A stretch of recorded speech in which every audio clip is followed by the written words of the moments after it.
How's it going, everybody, and welcome back to another episode of TerraFirmaCraft. So I'm going to do a few things today.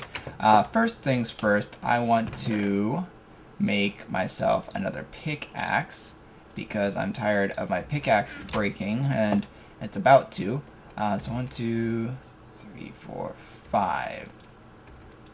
Alright, so I'm gonna quickly grab this and pour it into here before it liquefies. Actually, I should have done the one with 1 star, but I guess it doesn't matter.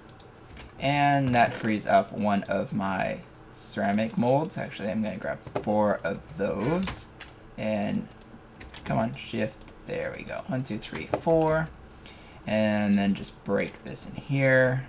There we go, brand new pickaxe. So when that breaks, I got a replacement at least. Also, I'm going to go and show you guys what I was going to use these for. If you guys already didn't guess, should be fine on that. So I'm going to take this and wait. Shouldn't take long for these to cool down. Actually, you know what? I'm going to take that one instead, because that's the closest. And I'm going to wait until these are at a lower temperature. So I shall be back because it'll probably take a while. So remember when I said different metals have different working and liquid times? As you can see, this is 1 star orange and it's still liquid. Now it's a solid, which in the copper, it would actually have been solid at 3 star orange. So definitely keep an eye out on the fact that different metals have different working times, liquid times, and all that. Like even the welding and working times for bismuth is much lower. So, and that's what I'm going to do. I'm just going to weld these two together and make a double ingot. And I don't even care if it cools down or anything. It really doesn't matter. And I'm going to do that for these two as well. And melt up some more bismuth. Remember, we want 9 pieces of copper, 3 pieces of bismuth, and 4 pieces of zinc, and that will create 4 bismuth bronze liquids. And we already have 1 double ingot, and we need 7 double ingots. So I'm gonna have to, so this will be 2 double ingots, so we'll need 4 more. Let's see, no, 5 more. So I'll go ahead and melt that in, and we'll actually probably have 2 extra liquids, which is fine because I can use those for tools and things. And I'll go ahead and do that off camera because you've seen me make an anvil before, but I just wanted to show you guys the temperature difference. So I shall be back in a bit after I'm done with that. Alright, so while that's cooking away, I'm kind of checking on my tree farm here. It looks like, yeah, clearing out that the leaves here did allow this one to grow. And now it's stopping the growth of all the other ones. Of course, I don't have my scythe on me, so I can't destroy it. But this one seems to be kind of a similar case. I mean, this one and this one seem to have grown high enough that this one was able to grow. But this one is impeding on the leaves here. So I think you need to have at least, you know, 3 high or so. And you probably still need the typical vanilla rule of sight to the sky. Can't break it. So, okay. Yeah, I'm gonna need a scythe for that if I'm gonna try that one out. So either way, it looks like I'll still need to have a scythe to clear out the leaves if I want to be able to grow it like that. So I think I'll space it out with 2 spaces in between each tree. That way I don't have to worry about leaves impeding with it, definitely with these thinner, with the thinner trees there, because they don't grow past 1 path away from themselves. And that will definitely work the best, I think. So I'm gonna have to move, oh, of course, I don't have a spruce sapling anywhere.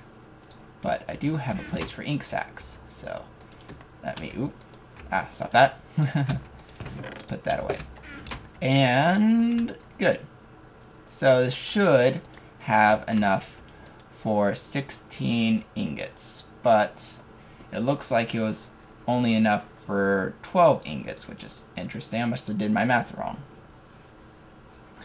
But that's fine because 12 would mean 6 double ingots, and that's all I need is 5 double ingots, so I'm just going to have 2 extra ingots.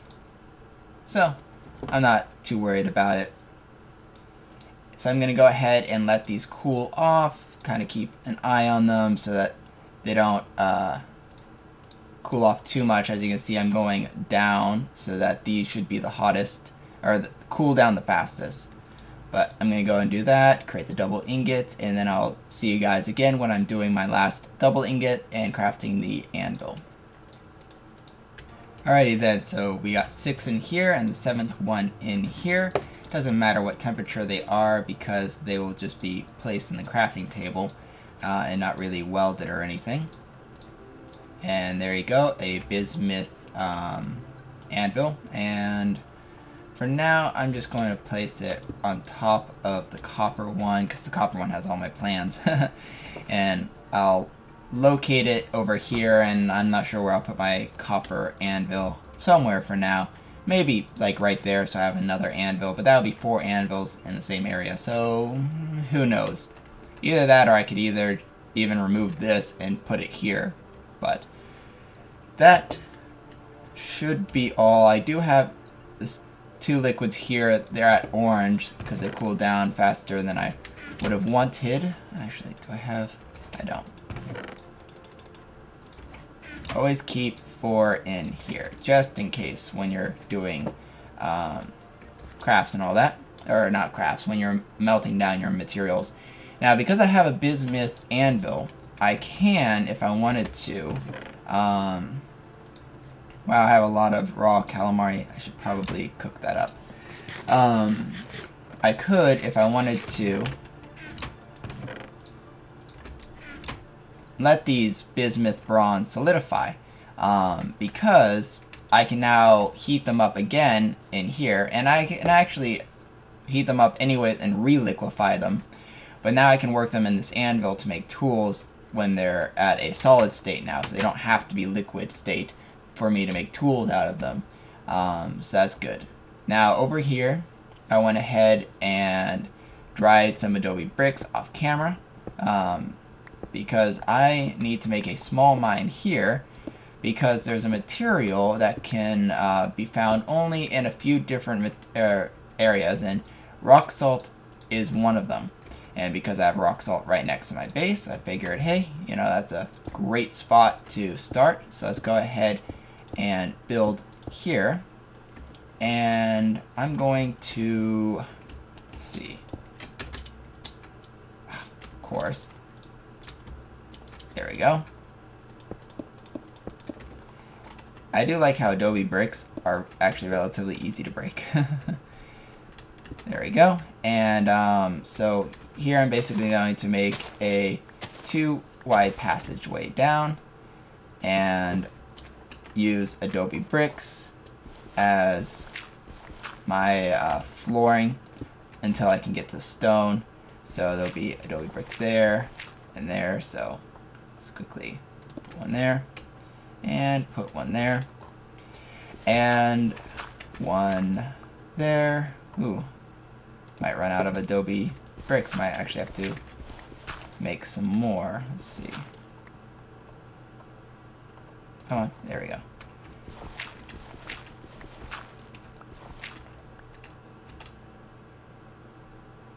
No, so close. Yeah, I'll need to make one more adobe brick to make my stairway down. And actually, now that I think about it,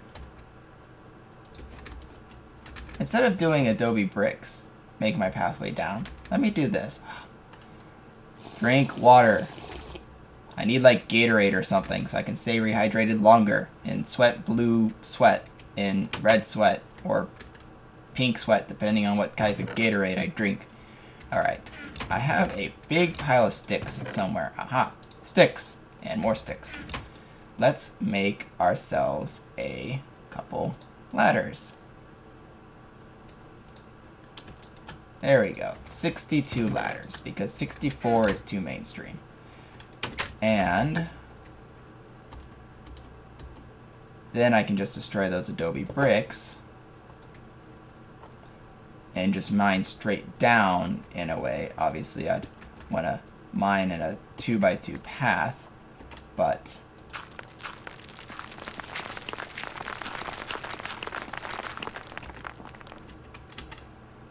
let's dig that one away, grab my ladders here, and go up. Take that one away, and that one away. Alright. Now I can at least, you know, have a way up and down until I reach the floor I need.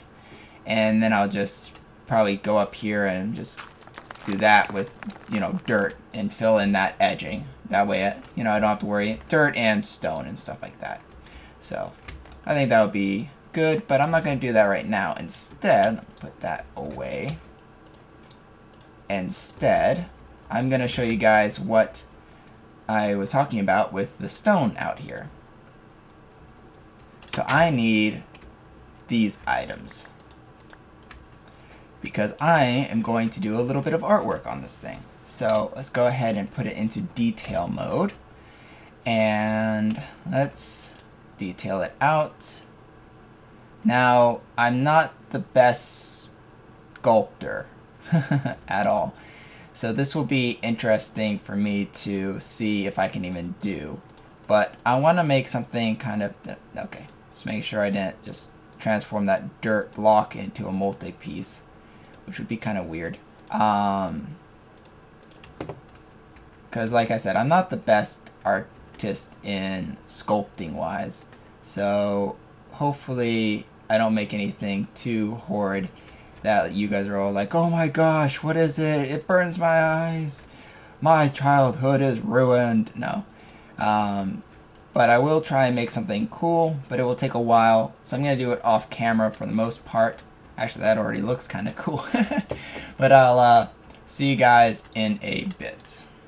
Alright, I think I'm about halfway done. I want to show you the progress I've made so far. Don't know if you can tell what it's going to be quite yet, but kind of looks kind of cool. Kind of reminds me of like a lamp post or something. If I could put like a torch in there, that'd be really cool. Too bad you can't put things inside of it because it's not considered like a multi-part block like some other mods have. But it is kind of cool looking so far. I like it. Alright, I'm doing the finishing touches. Just wanted to let you know I put some cobblestone here and lowered it because I can lower it level by level, and I can get now at the height I want for this part. So it's kind of a nifty trick. Oops. So you don't walk too far forward. So if you want to get a height of something, you can definitely use that trick. I liked it. It worked. Alrighty then, so we're finished. I'm just going to go ahead and quickly remove that and this one because they are no longer needed. Wrong kind of dirt. That and that. I'm going to put this away. That should be fine. And there we go. So I made a table. I'm not sure if I like the upper lip being there, but I definitely do like the bottom lip being there. So I may sometime remake this design without that top lip and make it kind of like more a larger top. But for now, I like it. It works well for what I want. Now, I wanted to show you guys something cool about this. So over here, I have my pieces of paper for my plans, right? So if you take your plan and you put, I can't remember what it is. I know like the premise item, but it's either an ink sac. No, it is a marking. There we go. So a marking plus a piece of paper will give you a blueprint. So I'll go ahead and put the extra markings not in there, in here. There we go. Now you take your blueprint, and it's kind of like a, using the marking sheet over there to make blueprints for your tools and stuff, your plans. but usable not for tools, but for blocks that you've made.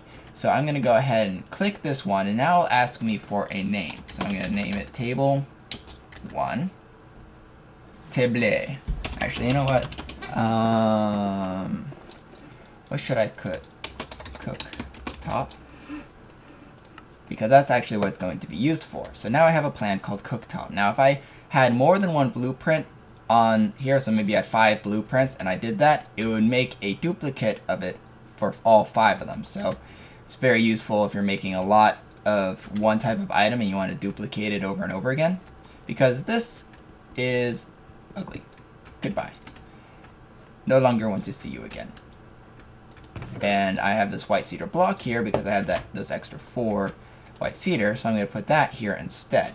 Then I'm going to take my cooktop and right click. Oh, sorry, I forgot. You need to first use the chisel here and turn it into a multi-block. Then you hit it. And as you can see, it used up the chisel and the hammer. Almost killed my chisel. I'll have to make a new one before I can do that again. But it uses up the chisel so that you can now make your table. And that kind of looks cool. Still think it would look cooler with that edging here. Now I'm going to take my knife and my bowls and shift click, and there we go. We got my cooking table again. I'm going to put food like calamari, carrots, and bananas and cherries, because I can, in here. I don't think that'll make a meal. Oh, it actually did make a meal. That's funny. Just a normal meal. Low on energy, low on filling. But anyways, so then you can put your foods there and they'll kind of have its cool little effect if you have high graphics on. And now this thing, I can leave it if I want to, but I don't. Actually, because even though it's cobblestone material, because I turned it into a micro block, it no longer has the effect by gravity, so that's a good thing to keep in mind if you want to use gravel or cobblestone for something, but you want it to not be affected by gravity. Turn it into a micro block, maybe put a chip in it somewhere where you can't see it, and then you don't have to worry about it falling on you. That looks pretty cool. Actually, you know what? Just because I'm bored. Oh. No, my chisel's about to break. I was going to go down here and cut down away from these 4 blocks because they're technically can be cut away and it won't like affect the look of it, but there'd be absolutely no purpose to do so. But anyways, just so I don't have a floating table around. Goodbye. Anyways, hopefully you guys enjoyed the episode watching me make this. Let me know if you want me to remake it with the that edge, or if it doesn't even matter to you guys. And next episode, I'll start mining away in that new mine, working a bit more on my tree farm, and checking on my garden a bit, probably at the same time. So, as always, stay epic. This is Deviant Gamer signing off. Adios.